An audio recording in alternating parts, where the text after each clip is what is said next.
Okay, so we've got a new clock on the floor. I'm just going to set it up. I've got a pendulum here in a box and some weights, but first of all we've got to open it up, and inside the clock, this one's a chain driven grandfather clock, so we've got the chains tied up underneath here.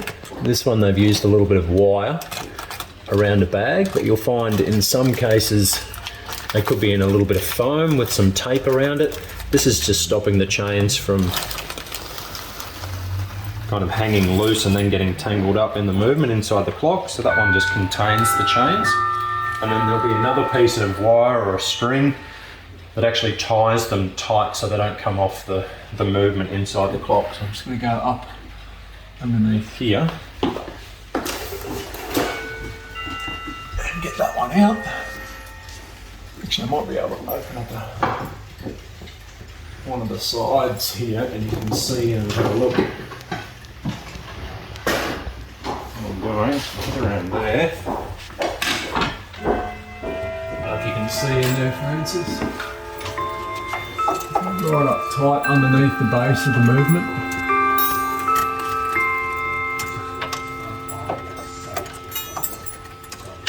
So this wire just goes through the chains and it's tied just to keep them tight. So now they're free, and we've got a couple of bits of foam with holes in them, and they're just on the chime rod, so that's stopping any vibration so they don't break off in transit. So again, you could have a few different ways of packing them. You could have cardboard. This is just some foam with some holes in it. And then we can unpack the pendulum and the weights and hang them in the clock. So it's not too involved, but it's important that they're secured in transit just so nothing comes off the movement. So there's no assembly of the movement and the clock itself.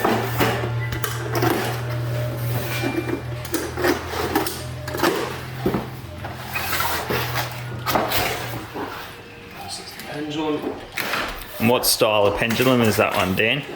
This is a lyre pendulum. It's actually a brushed matte finish, just with a matte brushed disc or a bob on this pendulum.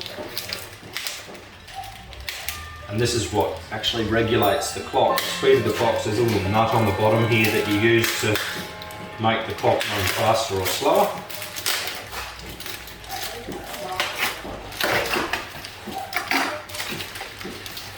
So it's best to either use a towel or a cloth or something, or this one's actually got plastic so I can handle it here, but if you can avoid touching it with your fingers, that's best.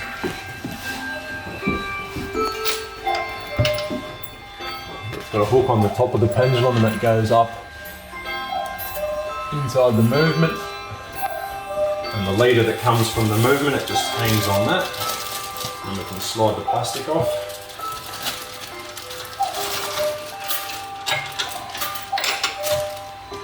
This clock's a Westminster chimes, got a Keeninga movement. A little bit different. This one's got Arabic brass cut Arabic numerals on a silver chapter ring, which is a really nice feature. I'm just going to grab the weights.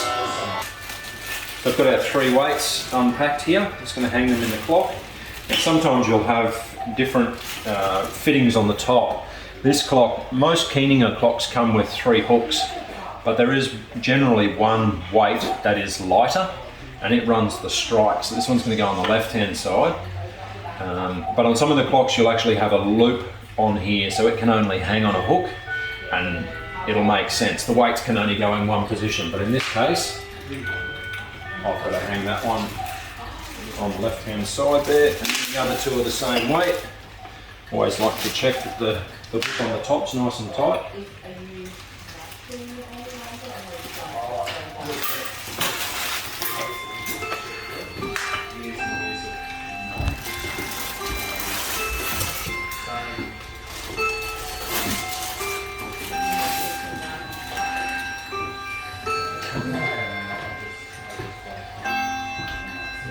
Just give it a test run.